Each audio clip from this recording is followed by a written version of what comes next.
Welcome to the House Heroes Weekly Market Update. I'm Ryan Lineker, and I'm going to be breaking it down for you today. For those of you who aren't going to give me more than 15 seconds, here it is in a nutshell. When this phone is ringing, the market's hot, and when it's not, it is cold. And right now, this phone's ringing. So let's jump right into it. Biggest news here is Los Angeles County, one of the biggest communities around. You're seeing actives finally hit the numbers and the stride they should for the spring market. Now, what's interesting here is you have to remember some of these properties that are getting listed active are immediately getting pulled off the market and moved to hold. So they're not actually showing these properties. This week also brought us something new in the local MLS where we're legally now to list something is coming soon before it gets marketed as active. And that won't count on days on market. So it's going to be very interesting to see how some of these numbers start to shape out over the next few weeks as people have these optional statuses to list properties under. And we'll start paying attention to that and breaking them out for you there as well too. So other good news, pendings are still strong. As you can see, homes are being sold at the same percentage they're getting added to the market. So if you got another extra 100 homes hitting the market, another 100 are selling. And you also have to remember LA and Orange County are more expensive markets. They're not always entry level. You know, when we get to the Riverside and San Bernardino, there's a lot more entry level homes there. In LA, you've got things like this. You've got Mr. Elon Musk. He's not listing one of his properties. He's not even listing his primary residence. He's listing 2 Bel Air homes for sale. And where are these priced? In the millions. What does that do to the actives? It puts it high. And when these things don't sell, it allows the median home price to actually drop lower.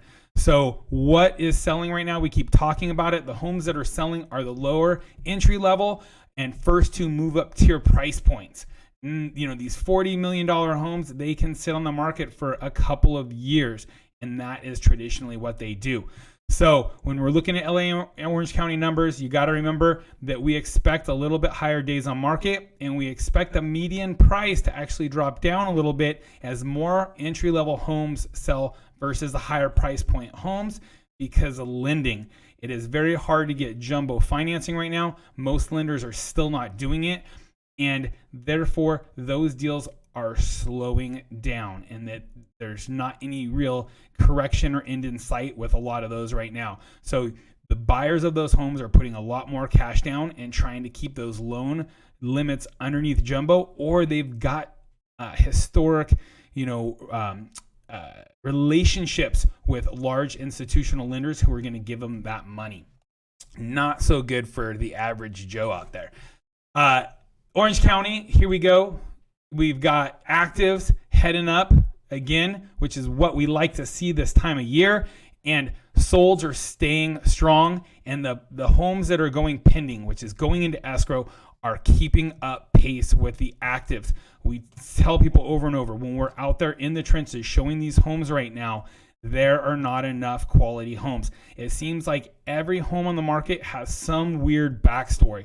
I'll have a client that likes 8 homes, and we're lucky to go see 3 of those 8 homes on any given showing opportunity because there's some sort of backstory why that home can't be shown, why it's got multiple offers and they're about to accept it, why it's tenant occupied and you got to take the property with the tenants for the next 4 months. There are things happening behind the scenes that you don't see when you just see a home for sale on Zillow. There's private remarks that are in the MLS along with showing instructions that an agent sees. And that's where the real story of these properties that you think are just sitting on the market, meaning that the market's slow, there's a backstory. So if you've got a question, reach out to your agent, ask them what the backstory is on that property.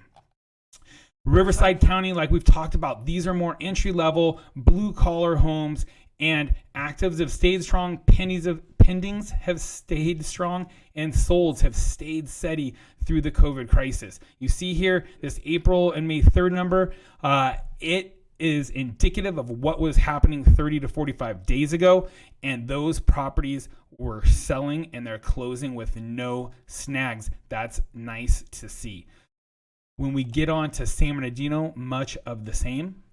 Market is red hot. That's where Troy is right now in the heat. I think it's supposed to be 100 a day, and he's showing 3 different buyers properties all throughout the county.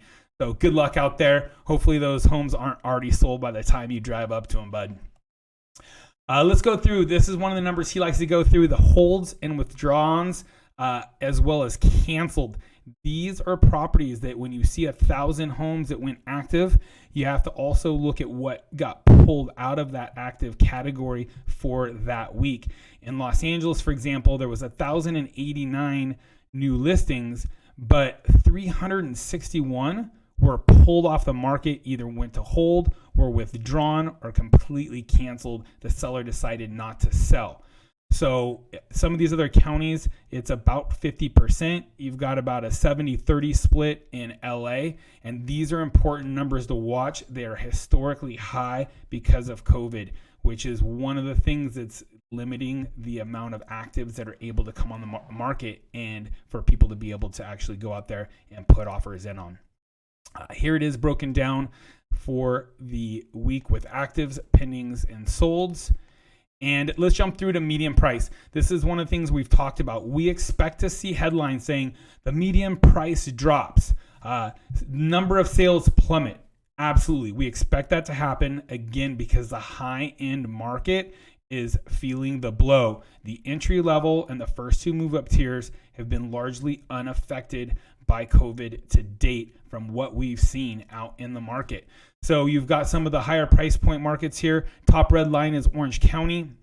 You know, we went into this roughly a month ago at 728 is the median price. It's now at 720. It's staying very, very flat. You've got LA County, which went in at 655. It kind of peaked up, dropped down, and it's back at 638. And the other 2 counties, Riverside and San Bernardino, are almost unchanged. I mean, plus or minus a couple $1,000s on San Bernardino. That being said, I also like to look at some of the larger reports. This is from Pacific West Association of Realtors. This is covering their territory, which is kind of the LA and Orange County neighborhoods for the most part. They saw a 37.1% drop in number of homes for sale. That's inventory. And that's one of the hardest factors because there's so much pent-up demand. There are buyers out there who want homes, but there's just not enough good inventory. Got to remember with COVID, there's a lot of aging baby boomers and people who are just going to stay in place. They're not going to make their moves. They're going to wait this out. Because of that, people not making moves who have properties, it's not able to unlock those puzzle pieces for those entry-level buyers and those, first 2 move-up rungs. And that's what's impacting this. And that's why we see pricing staying so strong. And we'll jump to that slide in 1 second. Days on market until sale completely fell off a cliff. It was this time last year, it took about 43 days once you listed a home for it to go pending in escrow. Right now we're at 26. It takes less than a month. And you have to remember that is an average. That is all homes on the market, even the higher price point homes. What does that mean? If you're in that entry level or first 2 move up tiers, these homes truly are days on market, days that you can count on one hand. They are hot. We did the deal a week today. It went on the market last night. It's already pending today. That's what we're seeing out there. If anything's good, it's gone. So months supply of inventory, what does that break down to? Those 26 days on market before it sells. Well, it only would take 2.2 months. If no more homes got listed on the market today, it would only take 2.2 months for all of the inventory to be wiped out. So that's less inventory than toilet paper on the shelves right there. So when you guys were thinking there was a run on toilet paper, scratch that right out of your head. The run is on housing. If you guys have been waiting on the sidelines, you have not done yourself any favors. Interest rates are at historic lows and prices are remaining high. Here's a good chart to show that as well. You've got 2018 numbers here. April of 2018, you had roughly 98.7% list to sell price ratio. So if you put a home for $1 million, it would sell for $987. Now we're at 99.3. If a home is listed where it should be, it's selling. If it's under market, it's going to be sold at its true value. It's going to get bid up. If a property is overpriced, what we're seeing happen right now, those are still getting shown, and you're getting an offer closer to true value.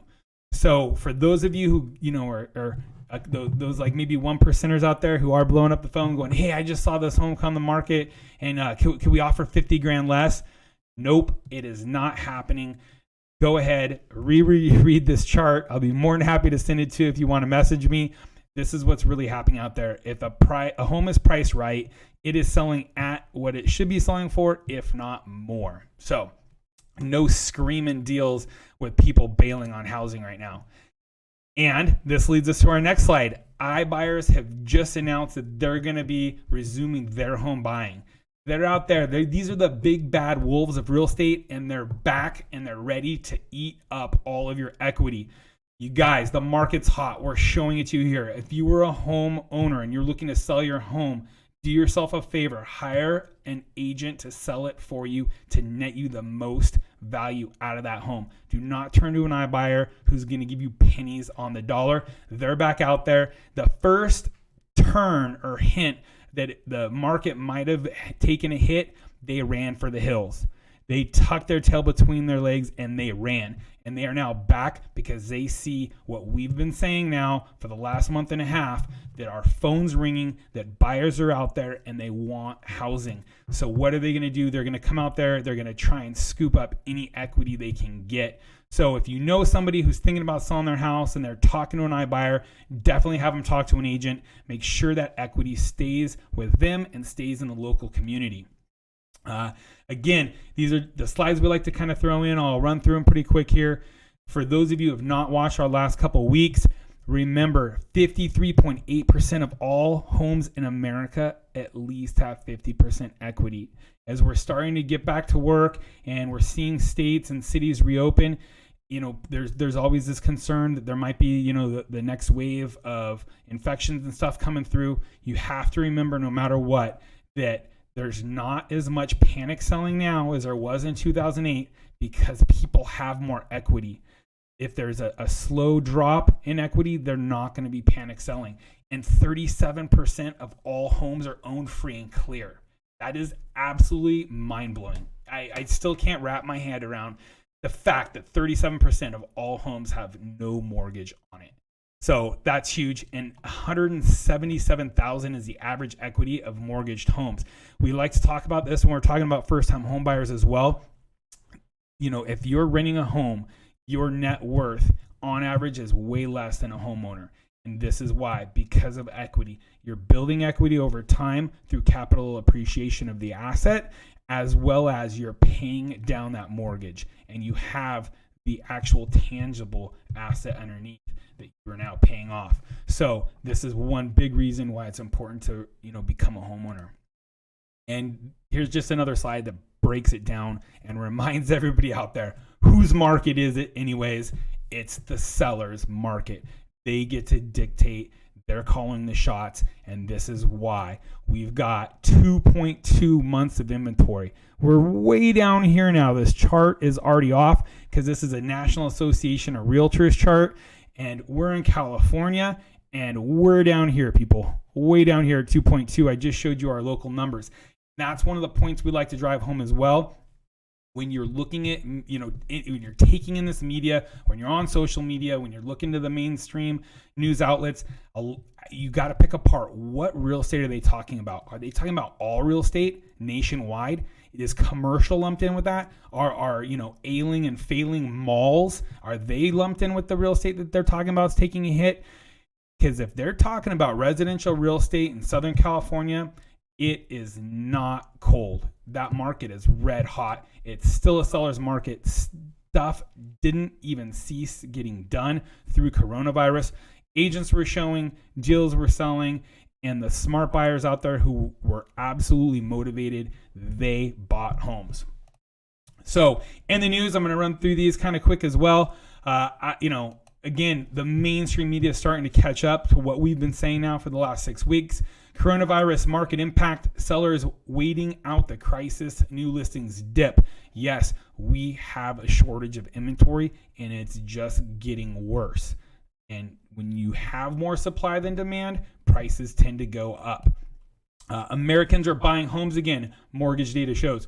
So the mortgage data, they track refi and they track purchase money mortgages, and they look at the uptick week after week, and bam, as we expected, Americans are buying homes at an increased pace. Zillow's thinking that home purchase applications, this one's home purchase applications have already bottomed out, ? And that's what we're seeing. We're seeing them trend right back up. And this is the one. Still not the one. How are home prices still rising during the pandemic?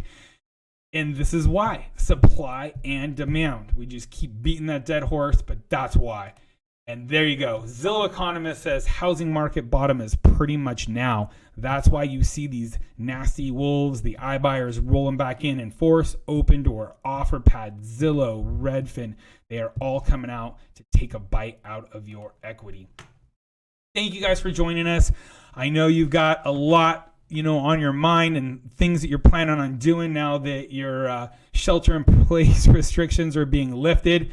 So before you run out to Costco and make another run on toilet paper, go ahead and follow us below. We're going to be bringing you the most up-to-date information from both Instagram while we're out in the field, Facebook on our live streams, and a lot of our market updates and deals of the week, and on YouTube. If you guys want to look back at some of our past market updates that I've referenced here, go ahead. It's in a great format to search on YouTube. You can go all the way through. If you want to just, take down content that was seller related items, you're thinking about selling your house, YouTube's a good spot for that because you can look at all of our seller, content in one spot, and same with the buyer side.